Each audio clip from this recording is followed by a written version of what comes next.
오늘 본문의 말씀은 우리에게 세상의 성공이라고 여겨지는 성경의 표현을 빌어보면 잘됨이라는 표현으로 또 다른 우리의 꿈꾸는 이상을 말해주고 있습니다. 여러분, 본문의 말씀은 교회가 대내외적으로 어려움을 경험하는 위기에 직면해 있습니다. 외부적으로는 뭘까요? 노마의 핍박, 박해, 교회의 잔멸, 교회의 멸절을 향해서 불어닥치는 큰 역사적인 시험이에요. 두 번째, 내부적으로는 뭡니까? 이단 사설의 교회가 요동치고 있어요. 우리가 믿는 복음에 대해서 예수님은 만든 것 가짜, 허구, 이제는 헛개비에 불과하다. 그리고 신앙생활을 그렇게 할 필요가 없어. 먹고 마시고 입고 누리고 쓰고 흥청망청하되 예배만 잘 드리면 돼. 헌금 적당히 하고 교회에서 하는 봉사하면 됐지 뭘 그렇게 유별나게 대단하게 믿냐라고 쾌락주의, 향락주의의 사상이 교회 안에도 가득해 있는 거예요. 또한 교회 안에도 교권주의의 파당에 의해서 어떻습니까? 힘겨루기가 가득한 것이 그 당시 교회의 안타까운 모습들입니다. 오늘 본문의 말씀에는 이러한 현상을 적나라하게 드러내는 세 사람이 소개가 되고 있습니다. 여러분, 본문의 말씀에 보면 1절에 가이오, 그 다음에 12절에 데메드리오, 그 다음에 9절에 이제는 디오 드레베, 세 사람이 소개가 되고 있어요. 우리 다 같이 1절 말씀을 먼저 읽어보시겠습니다. 1절 말씀입니다. 시작. 장로인 나는 사랑하는 가이오 곧 내가 참으로 사랑하는 자에게 편지하노라. 아멘. 당시에는 교회가 지정장소에 지정 건물에 모이지를 못해요. 왜냐? 기독교가 인정받는 때가 아니다고 그랬습니다. 이미 핍박, 박해, 순환사가 이제는 심각할 때입니다. 그러다 보니까 모인다라고 하는 자체가 어려워요. 그런데 본문에 등장하는 가이오라고 하는 사람은 자기 처소를 예배 처소로 내주었습니다. 이건 드러내놓고 자기 목숨 거는 거예요. 그리고 이것뿐만 아니라 자기의 소산과 소유를 기꺼이 가난하고 병들고 어렵고 자비량 선교하는 선교사들, 풀타임으로 사역하는 선교사들을 돕는데 이제는 이름 없이 빚 없이 헌신하고 있어요. 그리고 많은 부분에 신앙에 덕을 끼치고 있다 보니까 사람들로부터 존중과 추앙받는 덕망 있는 평신도 리더이기도 합니다. 이 가이오의 행적이 2절부터 8절까지 자세하게 나와 있습니다. 잠시 후에 구체적으로 상고합니다. 두 번째는 12절에 나와 있는 데메드리오라고 하는 사람입니다. 이 사람은 누구냐면은 사도 요한의 편지를 직접 간직하고 가이오에게 가서 전달한 사람이에요. 그러니까 사도 요한이 신뢰하는 사람입니다. 믿을 만한 사람이란 말이에요. 그런데 이 사람은 자비량 선교사예요. 고난과 핍박이 가득한 세상에 목숨 걸고 여러 가지 복음을 전하는 그야말로 순교를 각오한 철두철미한 신앙의 영웅입니다. 가이오나 여기 말씀드렸던 12절에 데메드리오를 놓고 볼 때는 대단히 추앙받는 모범의 신앙이잖아요. 그런데 다 같이 우리 9절, 10절 말씀을 연이어서 읽어보도록 하겠습니다. 9절, 10절 시작. 내가 두어 자를 교회에 썼으나 그들 중에 으뜸되기를 좋아하는 디오드레베가 우리를 맞아들이지 아니하니 그러므로 내가 가면 그 행한 일을 잊지 아니하리라. 그가 악한 말로 우리를 비방하고도 오히려 부족하여 형제들을 맞아들이지도 아니하고 맞아들이고자 하는 자를 금하여 교회에서 내쫓는도다. 아멘. 세 번째 소개하는 여기 19절과 10절에 디오드레베의 행적이 나와 있어요. 디오드레베를 이야기할 때 인물평을 사도 요한은 그 앞에 뭐라고 그의 아킬레스건을 꺼내요? 으뜸되기를 좋아한다 그랬어요. 교회에서 왕노릇하는 거예요. 왕초노릇. 본인이 으뜸 노릇하는 거예요, 여러분들. 주장하고 자기 멋대로 하려고 하는 이 어리석은 독선과 아집에 붙잡힌 한 사람 때문에 가이오를 비롯하고 여기 나와 있는 데메드리오라든지 이런저런 사람들이 고충을 겪는 거예요. 두 번째는 여러분 9절 끝절에 보면 우리를 맞아들이지 아니하니 그랬어요. 이 말은 단순히 사람을 환대한다 그것이 아니라 전하는 메시지를 거부하는 거예요. 하나님의 말씀이 선포되는데도 자기 기준과 가치와 의식으로 판단하지 하나님의 말씀에 대한 경외심이나 하나님의 말씀을 따라 살려고 하는 의식을 전혀 갖지 않는 거예요. 세 번째는 10절을 보십시오. 그가 악한 말로 우리를 비방하고도 그랬어요. 겸손히 열심히 드러내지 않고 수많은 사람들을 음지에서 돕는 이 가이오를 비롯하여 데메드리오라 이 사람들을 이제는 누명을 씌우는 거예요. 음해하는 거예요. 권모술수하는 겁니다. 그래서 다른 사람들에게 어떻습니까? 이제는 좋지 않은 악의적인 음해를 유포해서 그들의 명예를 훼손하고 있는 것입니다. 10절의 끝에 보면 이런 말이 있습니다. 거기 있는 대로 형제들을 맞아들이지도 아니하고 맞아들이고자 하는 자를 금하여 교회에서 무엇하는도다? 내쫓는도다. 꼴을 못 보는 거예요. 누구를? 가이오를. 자기가 으뜸이 되고 왕초가 되고 주목이 돼야 되는데 자기보다 교인들이 가이오를 찬사합니다. 자기는 아무것도 안 해요. 자기가 왕노릇하는 거예요. 그리고 가이오에 대한 음해, 비방, 그리고 가이오가 어려운 사람들을 돕는데 그럴 마음이 전혀 없이 이런 사람들을 교회에서 내쫓으려고 하고 있다는 얘기입니다. 이게 사도 요한이 보고 있는 교회의 안타까움이에요. 그럴 때 요한은 가이오를 향해서 오늘 본문의 말씀의 2절을 다 같이 읽어보시겠습니다. 2절입니다. 시작.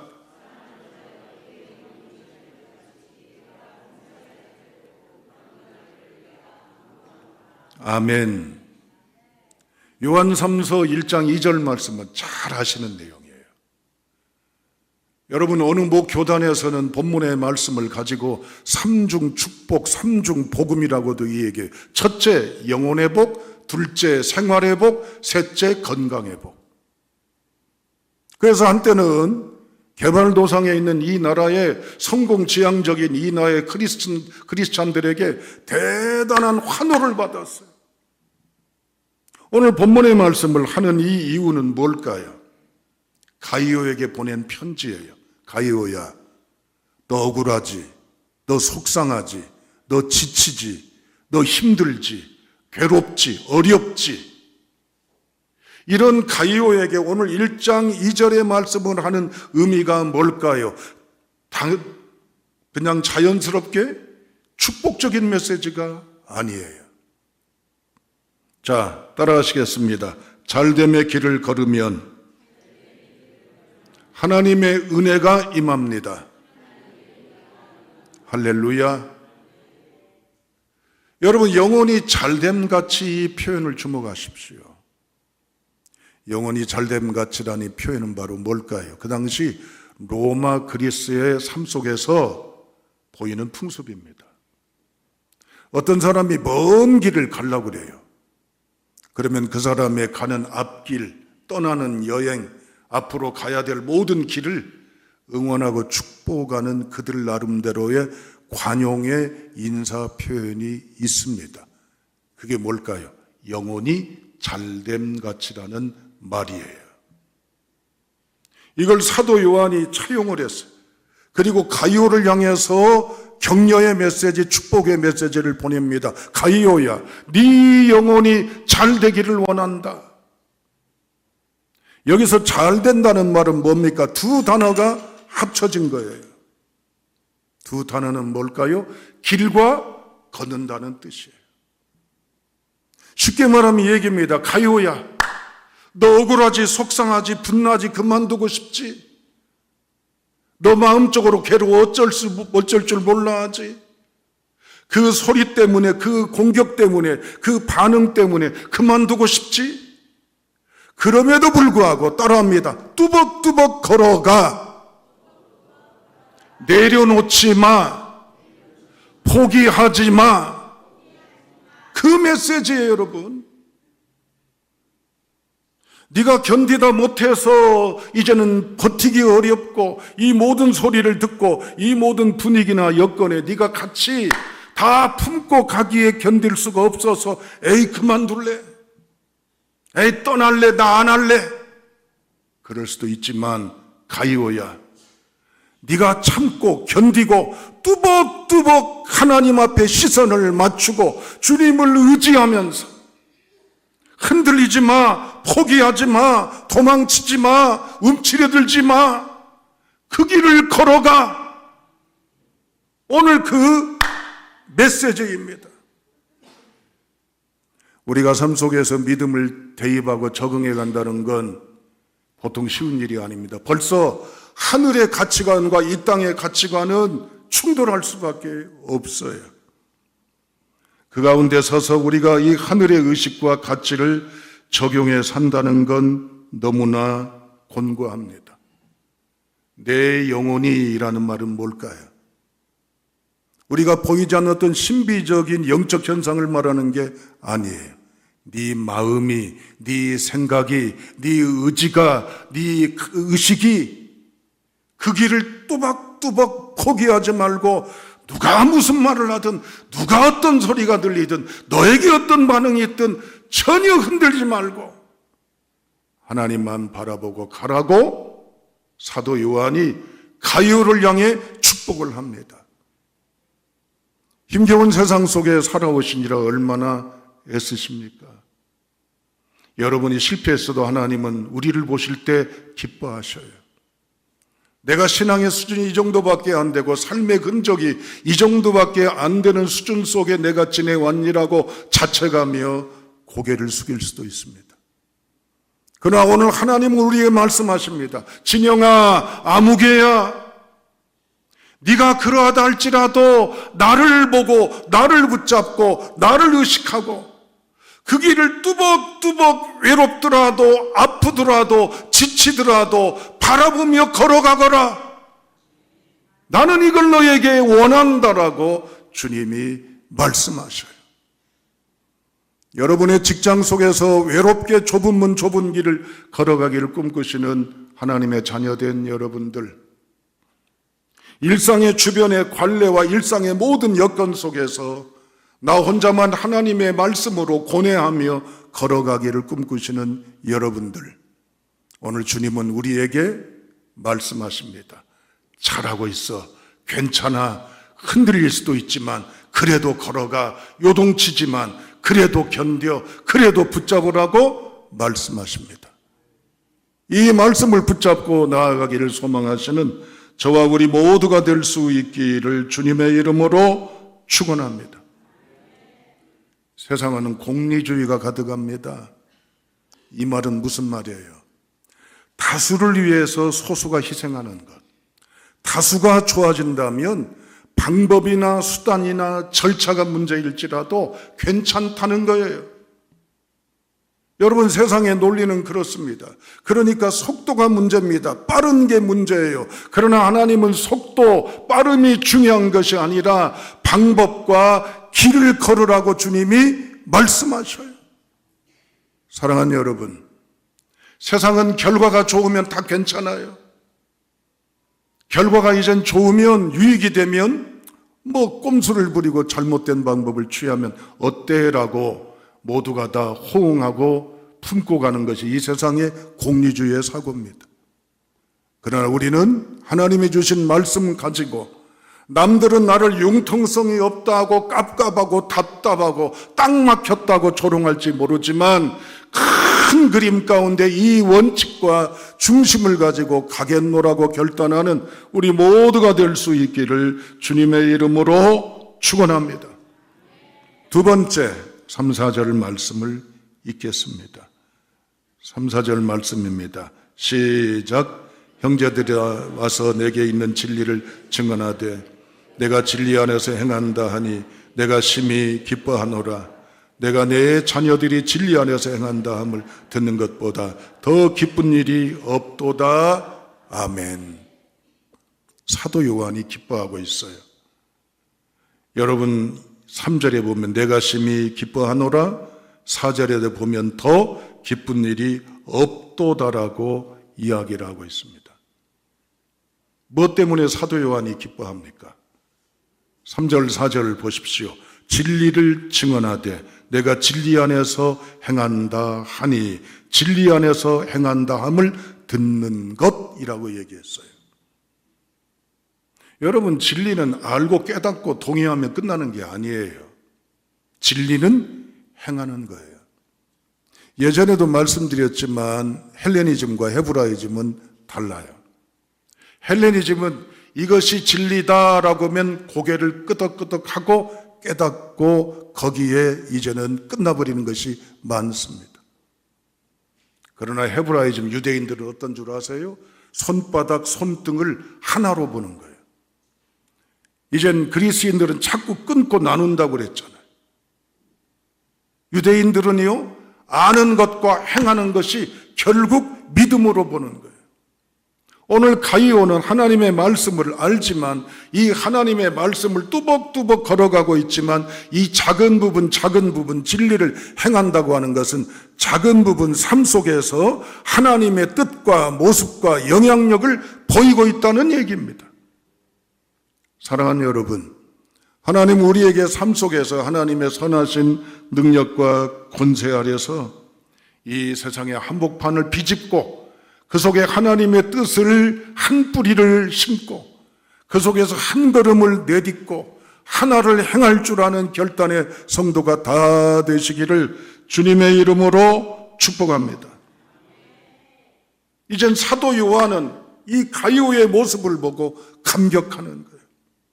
그러면 구체적으로 작은 부분 행하는 것은 바로 뭘까요? 5절부터 8절까지 말씀을 읽겠습니다. 5절부터 8절까지 말씀 통으로 함께 읽겠습니다. 시작. 사랑하는 자여, 내가 무엇이든지 형제 곧 나그네 된 자들에게 행하는 것은 신실한 일이니 그들이 교회 앞에서 너의 사랑을 증언하였느니라. 내가 하나님께 합당하게 그들을 전송하면 좋으리로다. 이는 그들이 주의 이름을 위하여 나가서 이방인에게 아무것도 받지 아니함이라. 그러므로 우리가 이 같은 자들을 영접하는 것이 마땅하니 이는 우리로 진리를 위하여 함께 일하는 자가 되게 하려 함이라. 아멘. 여러분, 가이오가 행한 사도 요한을 기쁘게 했던 일들이 뭘까요? 삶에서 작은 부분 실행했던 사도 요한을 기쁘게 했던 구체적인 것이 바로 뭐지요? 5절에 나와 있습니다. 5절을 주목하십시오. 내가 무엇이든지 형제 곧 나그네 된 자들에게 행하는 것은 신실한 일이니. 아멘. 그 당시에 가난하고 어렵고 그야말로 고달프고 생존에 대한 위기에 있기 때문에 각자 도생의 시대예요. 각각 살아야 돼요. 그런데 가이오는 자기 몸뚱아리 하나조차 감당하기 힘든 이때 자기가 먹을 것, 쓸 것, 누릴 것이 없음에도 이걸 쪼개서 나눠서 사람들을 위하고 사람들을 돌보고 세우는 일에 땀 흘리고 충성을 다했던 이 감동의 이야기를 사람들이 사도 요한에게 전해주는 겁니다. 요한 목사님, 가이오가 자기가 어려울 때 저를 도와줬어요. 자기가 어려운데도 저를 먹게 하고 자기가 어려운데도 저를 살리고 자기가 어려운데도 저에게 도움이 됐어요. 이것이 증언한 것을 사도 요한이 깨닫고 감사하고 기뻐했던 것입니다. 가이오는 자기가 어려움에도 불구하고 자기가 배고름에도 불구하고 기꺼이 모든 걸 내어놔서 고난당하는 공동체를 섬길 줄 아는 간절한 마음이 가이오의 마음속에 가득했던 것입니다. 주의 심장 가지고 살아가는 오늘의 우리도 나하고 피 한 방울 안 섞이고 무관하고 그냥 있었구나라고 넘어가면 될 얘기지만 강도 만난 이웃을 스쳐 지나가 버린 외면된 제사장이나 내인 같지 아니하고 나도 힘들고 어려워도 그들에게 다가갔던 가이오처럼 사마리아 사람처럼 아름다운 사랑에 손을 내밀고 조그만한 부스러기 빵이라도 내밀고 조그만한 동전 몇 입이라도 같이 나눌 수 있는 감동이 있다면 이게 이 시대를 살아가는 하나님의 백성으로서 세상이 바랄 수 없는, 흉내낼 수 없는 놀라운 잘됨의 가치의 소망 성도가 될 줄로 믿습니다. 사도 요한은 오늘 우리에게 말씀합니다. 진영아, 네가 걸어가는 길 누가 무슨 소리를 해도 하나님을 바라보며 뚜벅뚜벅 걸어가거라. 그리고 그 속에서 주의 은혜를 가지고 조그만한 부분에 주님의 흔적을 남겨라. 그리고 그 속에서 네가 가지고 있는 것에 소중한 환대와 섬김과 나눔을 통해 그리스도의 사람의 아름다운 여정을 살라고 요청합니다. 사랑하는 여러분, 이제 2026년도 6월을 마감합니다. 그리고 하나님은 우리에게 또 다른 후반의 사역을 위해 장을 열어주십니다. 오늘 우리가 라커룸에서 전반전을 끝나고 후반전을 맞이하는 이 자리에 하나님의 말씀에 이제는 작전, 신앙의 작전, 하늘의 꿈의 명령을 좇아 살아간다면 이제 이후에 하나님 앞에 이런 모습으로 살아갈 수 있기를 축복합니다. 그게 뭘까요? 주님의 시선을 맞추고 누가 뭐라든 누가 어찌하든 어떤 상황이든 따라합니다. 나는 이 길을 걷겠습니다. 이 중심을 놓지 않겠습니다. 삶에서 하나님의 흔적을 드러내겠습니다. 그것은 섬김과 나눔입니다. 귀한 결단으로 여신은 7월 앞에 소망하시는 우리 모두가 될 수 있기를 주님의 이름으로 축원합니다. 기도하시겠습니다.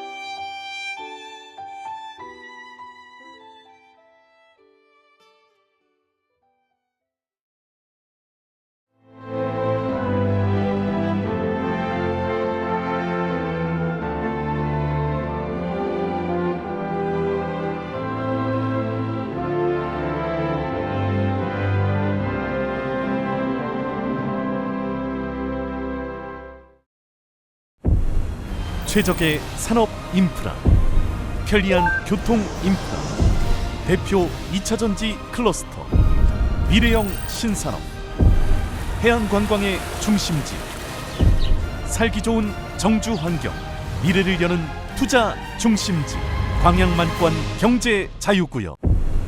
최적의 산업 인프라, 편리한 교통 인프라, 대표 2차전지 클러스터, 미래형 신산업, 해안관광의 중심지, 살기 좋은 정주 환경, 미래를 여는 투자 중심지, 광양만권 경제 자유구역.